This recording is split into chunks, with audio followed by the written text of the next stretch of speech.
I think my username. I can change it for you. Oh, yeah. Is it not going? There we go. Yeah, For some reason, I can't type in the comments. You can type in the comments. Maybe we can. No, it says I can't, but I thought I used to could. Oh, there's a We'll chat. see. Well, hello, everyone. My name is Nick Bonanno. I am the senior official for the United Wrestling Network and the producer of Wrestling Operations. And I'm here tonight speaking with, of course, Russ Taylor. Hello there, mystery wrestler. How are you? Hi. Hey. And my co-host for this evening is Dustin Starr. Hey, Dustin. Hey, Nick, how are you? Hey, man, that's the perfect way to open it up, really. I was going to say is like to clear up some confusion to our guest. Guess what is your name right now and I guess previously? Talking to me or Dustin? I'm talking to Rust, Mr. Taylor. Oh. Russ Taylor. Man, Russ I don't know, man. It's not that difficult.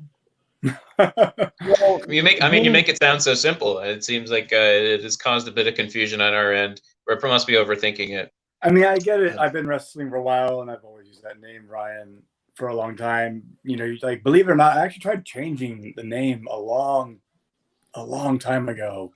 Really? I think like after maybe not even a year of using it. It was never even supposed to stick.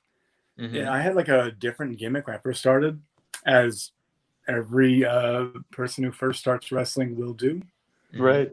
Yeah, I had like a gimmick you would pick when you're 17 years old without any direction, because I was 17 years old without any direction, and they just let me do what I wanted to do.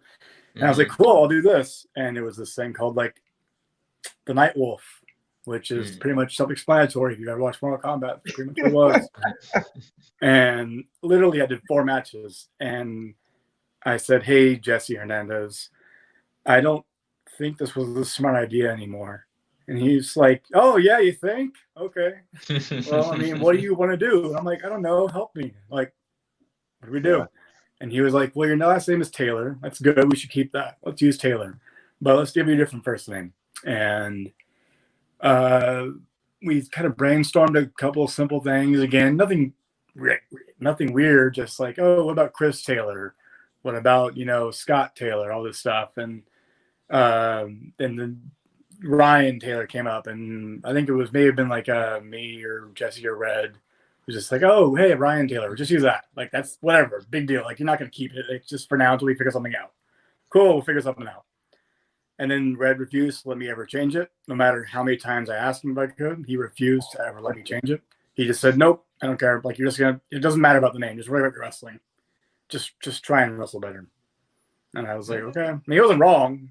The name's not the big deal. It's the fucking matches. Sorry. It's matches. Sorry. So he's not wrong, but lo and behold, I ended up keeping that name that we never intend to keep. It's kind of a funny story. We've been watching you from Memphis for over a year now, holding the World Tag Team titles and everything. And we've heard you known as Ryan Taylor, Russ Taylor, just Taylor by itself. So yeah, Taylor's kind of the interim transitional thing. In United at Championship Wrestling from Hollywood, they were asking me, like, so do you want us to call you Russ Taylor? And it was like, well, for all these local fans that come to the show, they don't really get it probably. And I'm not trying to like just all of a sudden change it and confuse anybody. So it's just say Taylor. It'd be easier if you just say Taylor from now on. Everywhere else, I mean, it's been going as Russ. And I remember it actually came out, I was hiking with Kevin Martinson, and we were out in the mountains and just talking about our wrestling careers and the backstories. We'll tell a bunch of stupid stories all the time we're hiking. They're long hikes. And I was talking about the name change idea. And he has changed his name like 3 times in his career. Yeah. He was first like Rockin' Randy Rocket, and then he was like Johnny Goodtime. And then he was, I think he may have had a gimmick before Rockin' Randy Rocket, if I'm not even mistaken. I'm not positive, maybe. But that was like 20 years ago, though, right? So yeah, who knows? But Kevin's advice was just do it. Nobody's going to care.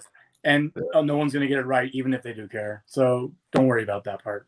People are still going to call you whatever they want to call you, no matter what. You know what's so funny? They'll change your name anyway.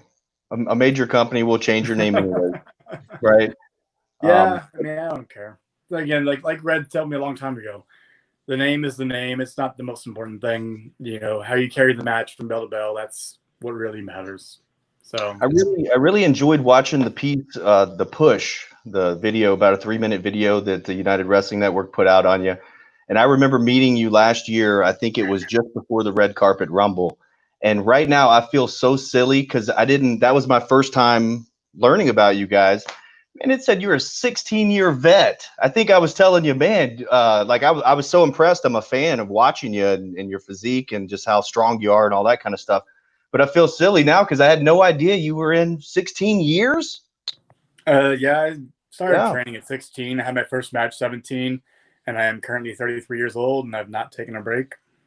Wow. So, Yeah, very similar. I started at age 15 training. And so okay. we're very similar. I had no idea. So when I met you, I had no idea. I mean, I tell people about you because I feel like you're the guy, that has that look and that athletic ability too, especially the wrestling and stuff to make it to that next level.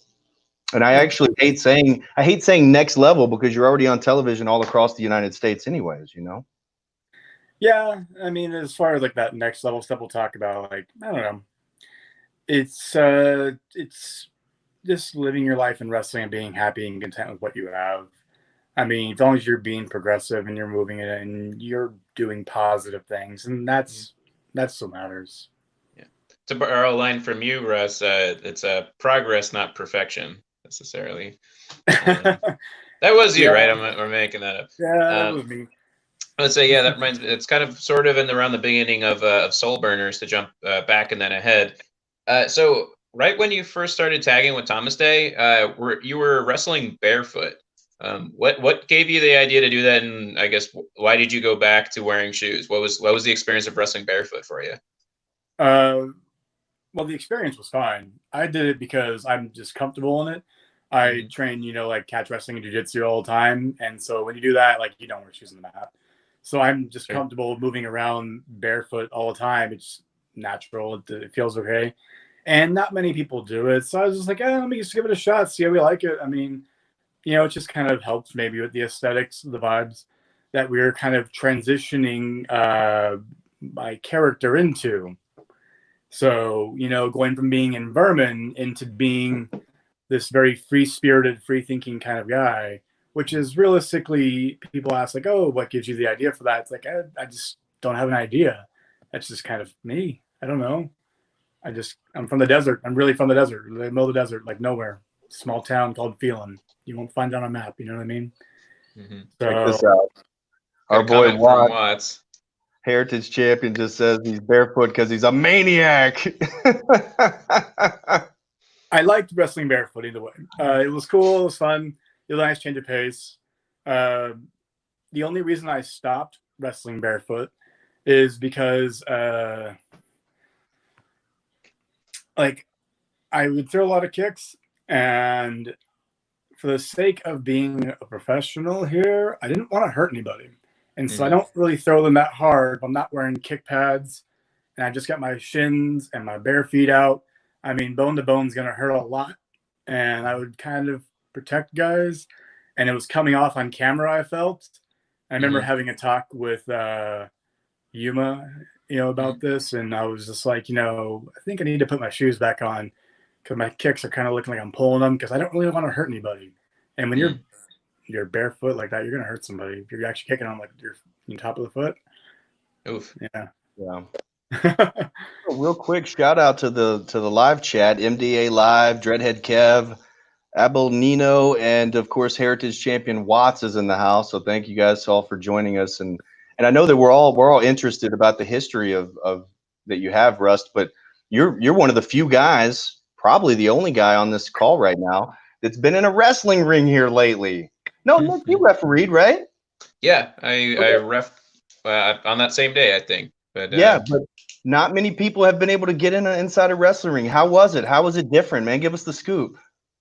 I was training with actually Brian Cage before he went to AEW, just to kind of help him get his ring rust off because he was also worried about his bicep.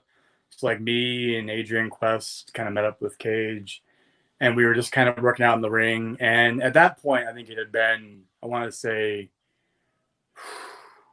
it had been like at least 2 months since any of us done anything at all in a wrestling ring. And I don't think in my entire 16 years of doing this stuff, I've ever not been in the ring that long. So that felt really weird going back to it. Like, okay, you do those first few spots, and I mean, you're pretty conditioned to it and callous to it. It doesn't make that big of a difference. I think the only difference now is just the adjustment of wrestling not in front of a live crowd anymore. So I did my first show there with New Japan. Congratulations, by the way. Thank you. The adjustment was just that, like, okay, there's no crowd here. Keep your focus on each other, nothing to distract you. But I also kind of like that because I think for my style that I do in the ring, that very methodical style where you're kind of telling a story from bell to bell, it works not having to worry about the crowd noise ever and just worry about the story you're telling on the mat, for me at least. Cool. Extremely cool. Yeah, I would say that's one thing that you kind of came back to in the push video is that it's always kind of come back to the wrestling for you. It's where it started, and that's where it's always been able to be anchored. So I could see that as you were mentioning that without the crowd there, you can focus in more on that. Also, I'm sorry, Nick. How was it different as far as safety concerns? How was it different backstage? What was it like? I think people would be interested to know because not very many shows. I think Impact has recorded, WWE, AEW, and New Japan, which was done at the home of Championship Wrestling. So it was like a homecoming too. That's right. Yeah, they're taking their precautions. You know what I mean? They're health checking everybody before you go to the venue. You know, spoiler alert here, I actually wasn't on our most recent tapings for New Japan Pro Wrestling. So, because we do health checks beforehand. And yeah, I actually got COVID. Really? Mm-hmm. Wow. Yeah, I kind of got it quiet, but so they do their health checks and we make sure. And I remember talking with Rocky Romero about it, and he just said, you know, this is the new world. This is the world we live in now, and it's okay, but you know, we have to all be cautious of this stuff. This is what life is going to be like. We have to make sure we are keeping each other safe. So I appreciate you telling that story. Can you share with us about the symptoms or how you felt or what your current status is? I'm fine. Thank you for asking. I am fine. It felt, you know, just like the flu, honestly. Just felt like the flu for me. I was very fortunate in that I felt symptoms, I would say maybe for like 4 days of it. And then after that, it was kind of on the road to recovery. And after like the full 10 days of like isolating myself from literally everybody, I felt pretty good, healthy and strong again. I was able to start working out again. Good. Very glad good. Glad you're on the other side of that now, at least for now. What's it called? Going back to, I guess, safety precautions, because we're still continuing to look at those as we're hoping to get back to Championship Wrestling tapings soon. A thing that I really liked about the New Japan tapings was that they actually made a point to disinfect parts of the ring after every match. So they would clean the corner pads, the ropes, and they would spray down the mats a little bit. So I know wrestling rings aren't always the most hygienic, places to work. But if they're doing a little bit more than doing nothing, it helped when I was, at least when I was in there to feel a little bit safer. Yeah, it does. I think it helps a lot. Between everything, they were sanitizing pretty well. I mean, you watch it just because you're curious what they're doing, and they're doing a really good job as far as keeping, everybody in the locker room safe and keeping everything very, clean. And I think that's going to be a style actually going forward for a long time. I don't think even once we get full clearance to start having even audiences in venues, I think that this method should probably be kept up for a while. I hope so, yeah. Going forward, just for good. I mean, keep the place clean, wipe down your shoes before you go in the ring. Make sure we're looking after each other in these ways, because this is very real stuff, you know what I mean? We all know that, but... Yeah, and it's even before that, just like, ringworm, staph infection. There's so many things that you can catch during catch. Man, I got staph once. Ooh. terribly. Not like it was terribly bad, but I wrestled in like a Rumble. I forget where exactly. Some show a long time ago, like I want to say 2006. Wow. And yeah, I remember I did a Rumble that weekend, and then the next week I just did some training and was going to do another show. And I had this weird, I had like I had like a pimple on my arm or whatever that was like open before I went into the ring. I like popped it that day or something. I was like 19. I don't know. I wrestled the Rumble, and then I ended up getting like staph and like right on my forearm, and it ended up being like this gigantic abscess wound that I had to like try and really squeeze all the blood and pus out of and drain every day and take some like pills and medication. Yeah, it was bad. And I was like, that was my first eye opener to like, wow, these rings are really dirty. Yeah, there's a lot of cables that stick out that'll get you from the turnbuckle pads or from the ropes. I mean, just anything, a board, slip up on the mat. Yeah, the rings definitely have to be disinfected. And also, look, there's Dan Joseph, the United TV champion. Yay, infections! Yeah, great topic we have here. Great topic. Yeah, wow.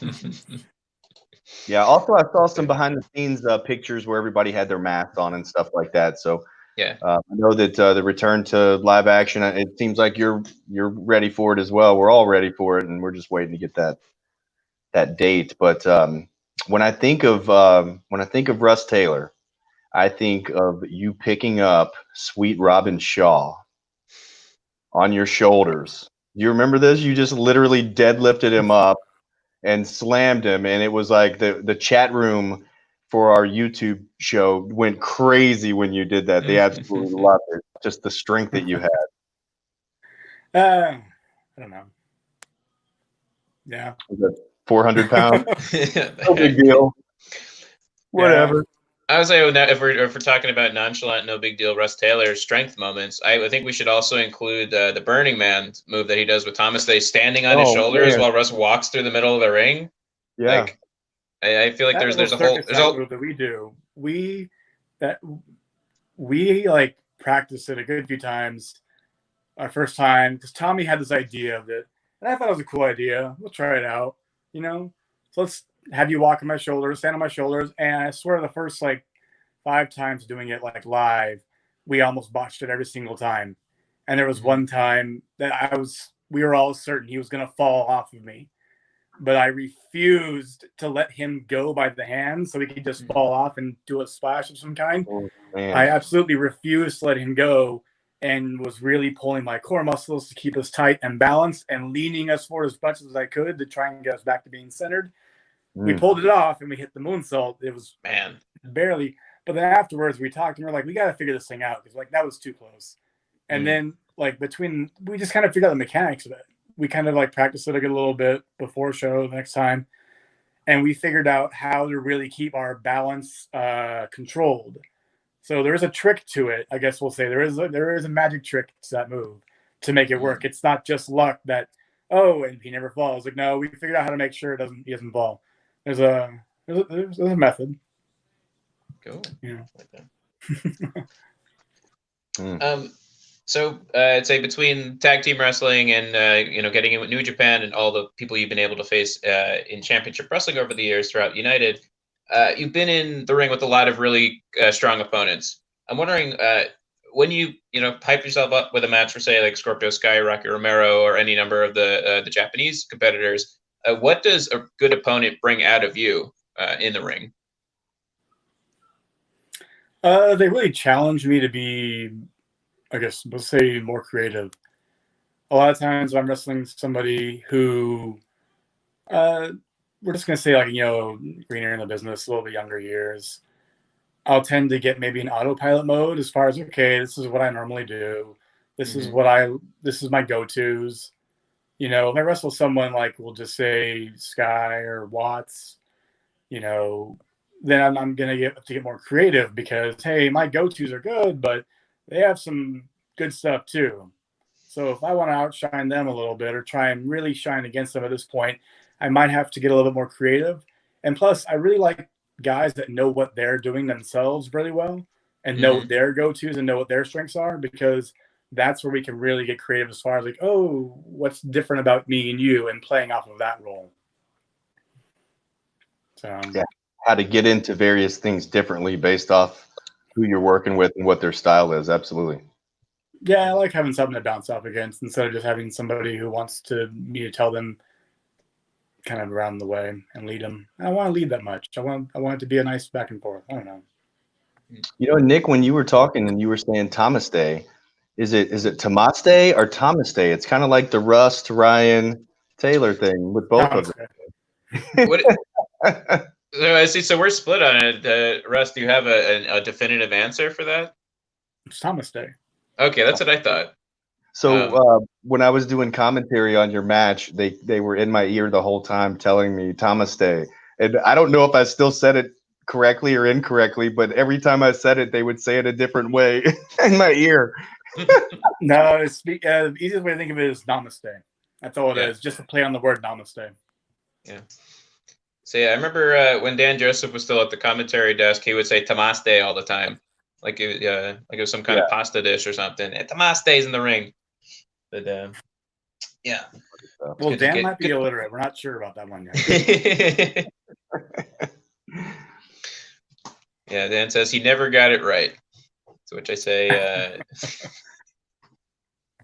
the people don't know, Dan. The people do not know. Are there comments in this thing? There are. Say, I'm not sure if you're able to. Depending on what device you're using, it'll be on the right side of your screen. I use my phone.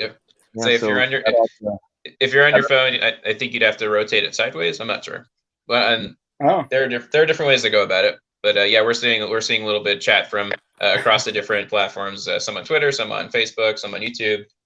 Oh, nice. Yes, a real united wrestling network going on even throughout our social media. Okay, so dipping back to earlier in your career at United, you were the first PP3 Cup bearer. That's right. Yeah. I guess where do you feel like you were in your career at that point, looking back now? And not that you're looking back, but I guess just seeing how things were where you were then versus where you are now. Then working with Percy Pringle or and being put into that main event style. So. Yeah, working with Percy was great. That was we had him there for maybe about a year or so with us, I think. Mm-hmm. And it was really nice to be able to kind of work with that guy. He was always so pleasant. He started working a couple different promotions that we were kind of dealing with as well. And so being with him on the road a little bit, him and Sean, like, he was so nice outside of all that stuff. He'd make you laugh. He was funny.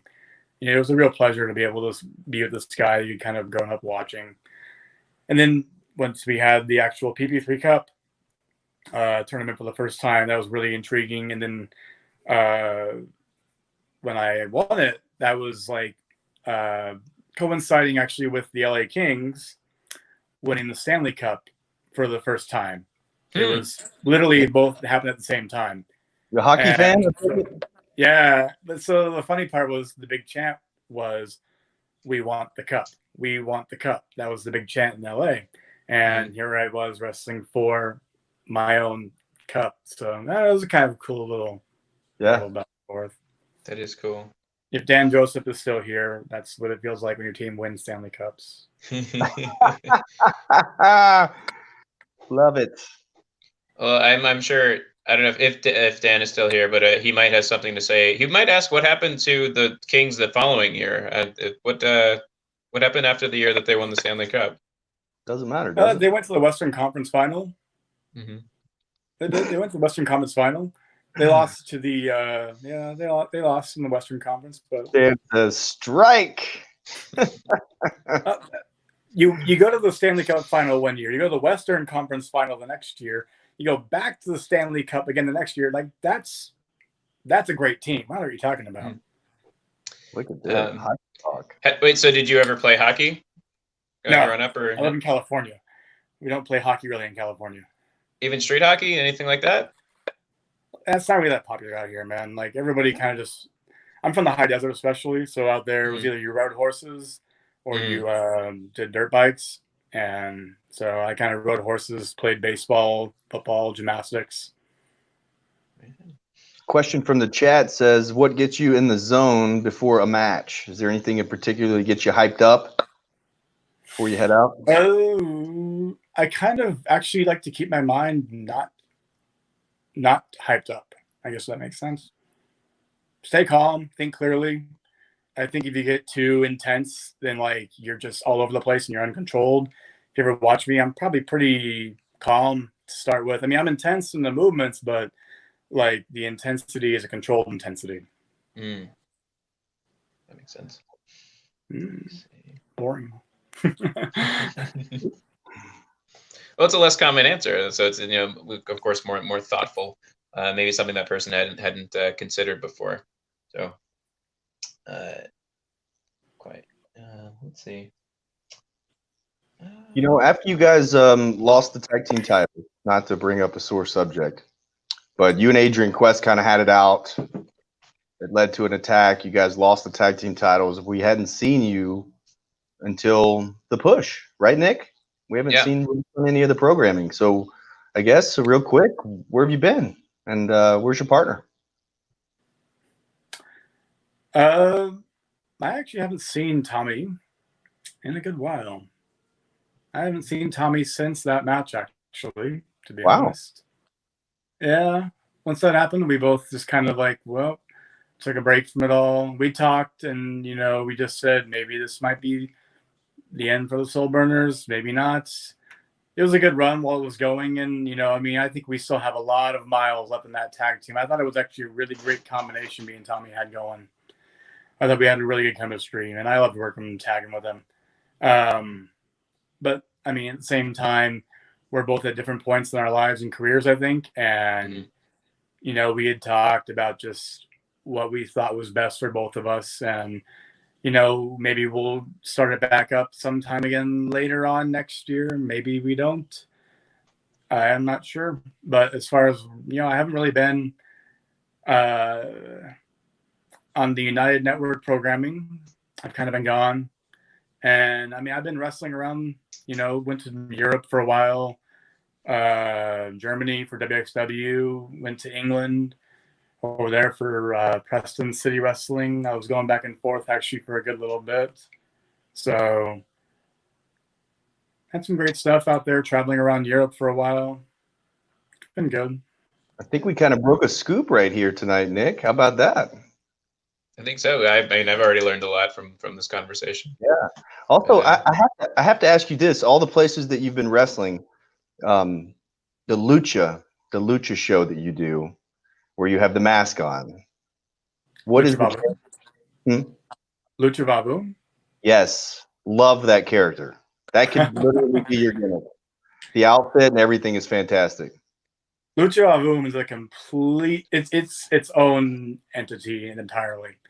It's not like a real wrestling show. It is like a complete different monster than anything you've ever seen before. They don't really draw real wrestling fans. They draw people that are out for a night in the town in LA. Nice. And it's so entertaining and so much fun. It's one of my favorite places to actually wrestle at. We wrestle in the Mayan Theater in Los Angeles, and that's probably my favorite venue just because it's so uniquely created. Yeah. Lucha Vavu in itself is, you know, it's something different. And that character was created by the owners of Lucha Vavu, Rita and Liz. They're the ones that actually they picked my brain, asked me, you know, what do you like? What do you think? What would fit you? And they know I'm just a big animal lover. And so Rita's idea was, hey, like, why don't you have something, you know, like a fox? And I was like, yeah, it's fine. Go, whatever. She made it. They have their own gear maker make all the gear for you. And they have, you know, some incredible things. So, well, first of all, get me booked. I'll be whatever character you want. You, Heather Monroe, Royce Isaacs. I think I've seen Simone there as well. Everybody looks so great in their lucha costumes. And I've got a comment here. It says, you saying you need a partner. Dan Joseph's saying you need a partner. And then also if you can learn how to do the Burning Man with me, sure. Oh, and then there's a question: who's your favorite opponent? That's a good one. Wrestle a lot of great guys, man. Mm, mm. I mean, yeah, guys I've had really good chemistry with over the years, like Scorpio Sky, I've wrestled probably 1,000 times. And then you'll find guys like that's chemistry that's been built because me and Sky wrestled each other literally like 1,000 times at important times in both of our careers. And then you're also going to find guys that you've just met and you just click instantly with, like me and Tyson Dukes. We wrestled once in Europe and we had terrific chemistry. I've never met him before our match. And we went out there and we did it and we just flowed. It just worked so well. So it's a lot of unique ways how that works. Sometimes you'll know someone for years and it just doesn't click between you two. You're great friends, but it just doesn't mesh well in the ring. Sometimes you meet someone like Tyson Dukes, who I met, and we worked perfectly well together. So